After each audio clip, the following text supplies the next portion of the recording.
સ્વાગત છે તમારું ફરી એકવાર brand new episode the Sunday tech શોમાં. અહીંયા આપણે વીકલી ટેક અપડેટ એટલે કે શું કહે છે ટેકનોલોજી, ફ્યુચરમાં શું શું આપણને જોવા મળી શકે છે, શું ચાલી રહ્યું છે, તો તેના વિશે આ વિડીયોમાં હું તમને બધી વાત કરું છું. આઈ હોપ કે તમને વિડીયો ગમશે તો વિડીયોને લાઈક શેર જરૂર કરજો. તમે જોઈ રહ્યા છો મિત્રો ટેકનિકલ સલાહ, તો ચાલો શરૂ કરીએ. પ્રથમ અપડેટ આવે છે એપલ તરફથી. તો તમને બધાને ખ્યાલ જ હશે કે એપલે તેની બધી જ ડિવાઇસમાં અત્યારે ખાસ ભાવ વધારો કર્યો છે. 5,000 થી લઈને 1,70,000 સુધીનો. મેકબુક હોય, આઈપેડ હોય કે હોમપેડ હોય, બધા જમાં એપલે એક સારો એવો ભાવ વધારો કર્યો છે. અને રીઝન છે સિમ્પલ, કારણ કે ચિપસેટમાં અત્યારે પ્રાઇસ વધ્યા છે અને તો તેના લીધે પણ તમને એન્ડ્રોઈડ ડિવાઇસમાં પણ આની ઇફેક્ટ બતાવી છે કે એન્ડ્રોઈડ ડિવાઇસમાં પણ પ્રાઇસમાં વધારો આવ્યો છે. તો એપલે પણ તે રીઝનને લઈને જ તેની ડિવાઇસમાં પ્રાઇસ વધારો કર્યો છે. અને નેક્સ્ટ જે આઈફોન 18 લાઇનઅપ આવવાની છે એપલની, તો તેમાં પણ આપણને પ્રાઇસ વધારો જોવા મળવાનો છે. અને સાથે મિત્રો આ વર્ષે આઈફોન 18 પ્રો અને જે એપલનો ફર્સ્ટ ફોલ્ડેબલ ફોન આવવાનો છે આઈફોન અલ્ટ્રા, તે આ વર્ષે આપણને જોવા મળી શકે છે. અને નેક્સ્ટ આઈફોન 18, આઈફોન એર 2 એ આપણને નેક્સ્ટ યર તો 2027માં જોવા મળી શકે. તો મિત્રો જો તમે પ્રાઇસ વધારા પહેલા તમે કોઈ બી એપલના ડિવાઇસ લીધેલા હો તો તમે લકી છો. અને સાથે મિત્રો જે કોઈને હવે એપલના ડિવાઇસ લેવાના હશે તો મિત્રો તે લોકોને પ્રાઇસમાં એમ કહેવાય કે વધારો થયેલો છે, તો તેને લોકોને પૈસા વધારે દેવા પડશે. તો મિત્રો નેક્સ્ટ અપડેટ હવે આવે છે મેટા તરફથી. તો મેટાએ તેના હમણાં જ એક એઆઈ ગ્લાસીસ લોન્ચ કર્યા છે વિધાઉટ કોલેબોરેશન. નથી રેબન સાથે કોલેબોરેશન કરેલું કે નથી ઓકલેન્ડ સાથે કોલેબોરેશન કરેલું. તો મિત્રો આ પ્રોપર મેટાની ફેક્ટરીમાં તૈયાર થયેલા એઆઈ ગ્લાસીસ છે. અને સાથે મિત્રો આમાં તમને કાયલી જેનર એડિશન ચશ્માની ફ્રેમ જોવા મળવાની છે. અને સાથે તમારે આમાં જો તમે એઆઈ સાથે વાત કરશો તો આમાં મિત્રો એઆઈ વોઇસ ઓવર કાયલી જેનરનું આપવામાં આવ્યું છે. એટલે કે તમને કાયલી જેનર સાથે વાત કરતા હશો તો તે જ રીતે લાગશે. સાથે મિત્રો આ ચશ્મામાં તમને ફ્રન્ટમાં 2 કેમેરા 12 મેગાપિક્સલના જોવા મળવાના છે. સાથે તમને મ્યુઝિક એન્જોયમેન્ટ માટે ઇનબિલ્ટ સ્ટીરિયો સ્પીકર પણ આપવામાં આવ્યા છે. સાથે આમાં તમને લાઈવ લેંગ્વેજ ટ્રાન્સલેટ પણ જોવા મળવાનું છે. સાથે તમે ફેસબુક અને ઇન્સ્ટાગ્રામ સાથે જો તમે આને કનેક્ટ કરશો તો તમે 30 મિનિટ સુધી તમે લાઈવ સ્ટ્રીમ તમે કરી શકશો. સાથે મિત્રો માર્ક ઝકરબર્ગે આ ગ્લાસીસ વિશે કીધું છે કે આ ચશ્મા એક ફેશનની વસ્તુ છે.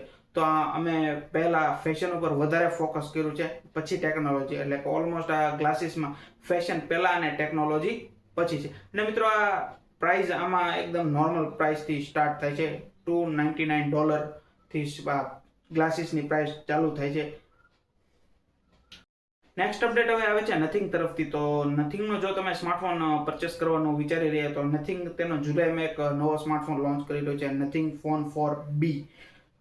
સારું એવું ડિઝાઇન છે, એકદમ ફ્યુચરિસ્ટિક ડિઝાઇન છે, ફ્રેશ લુક આપે છે. અને સાથે મિત્રો શું પ્રાઇસ ઉપર આવે છે એની હજી કંઈ અપડેટ્સ આવી નથી, બટ ફોનનો ફર્સ્ટ લુક આપણે તમે જોઈ શકો છો. અને એ પણ જોઈશું કે શું પ્રાઇસ સાથે આવે છે અને શું શું આપણને સ્પેસિફિકેશન જોવા મળે છે. મિત્રો નેક્સ્ટ અપડેટ આવે છે સેમસંગ તરફથી. તો તમને ખ્યાલ જ છે કે ટૂંક જ સમયમાં આપણને સેમસંગની Z Fold 8 સિરીઝ એક આખી લાઇનઅપ લોન્ચ થવાની છે. નેક્સ્ટ મંથ લગભગ જોવા મળી શકે છે. બટ એક સેમસંગ નવા કોન્સેપ્ટ ઉપર કામ કરી રહ્યું છે. એટલે કે 2028માં જ્યારે S28 અલ્ટ્રા આવશે તો તેમાં લગભગ આપણને રોલેબલ ડિસ્પ્લે જોવા મળી શકે છે. તમે સ્ક્રીનમાં જોઈ શકો છો કે કઈ રીતનો આખો ડિસ્પ્લેનો કોન્સેપ્ટ છે. તો મિત્રો હજી S27 અલ્ટ્રાની માર્કેટમાં અપડેટ ચાલે છે, લીક્સ સ્પેસિફિકેશન બધું ચાલે છે. બટ આ S28 અલ્ટ્રાના કંઈક લીક્સ મારી પાસે આવ્યા હતા. તો મિત્રો તમે જોઈ શકો છો કે સેમસંગ એક એમ કહેવાય કે ડિસ્પ્લે ઉપર બહુ અલગ અલગ ટેકનોલોજી લાવી રહ્યું છે. અને તે ટેકનોલોજી આપણને લગભગ અધર કંપનીમાં પણ જોવા મળી શકે છે.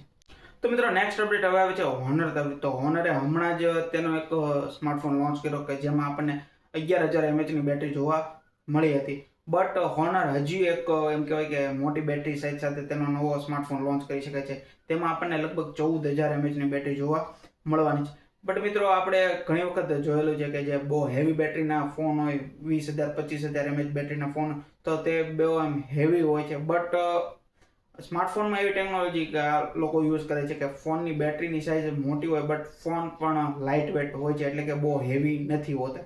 સાથે મિત્રો હોનરની મેજિક સિરીઝ જે નેક્સ્ટ આપણને ફ્યુચરમાં જોવા મળવાની છે, તો તેમાં મિત્રો પ્રાઇવસી ડિસ્પ્લે ફીચર્સ આપણને જોવા મળી શકે, જે આપણને સેમસંગ S26 અલ્ટ્રામાં જોવા મળ્યું હતું.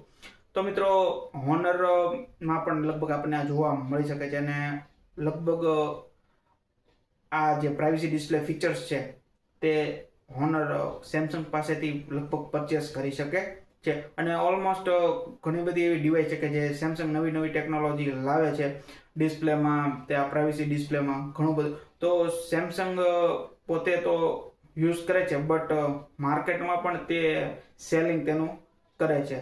તો જોઈએ હોનરમાં નેક્સ્ટ એટલે કે ફ્યુચરમાં આપણને મેજિક સિરીઝમાં પ્રાઇવસી ડિસ્પ્લે ફીચર જોવા મળી શકે છે કે નહીં.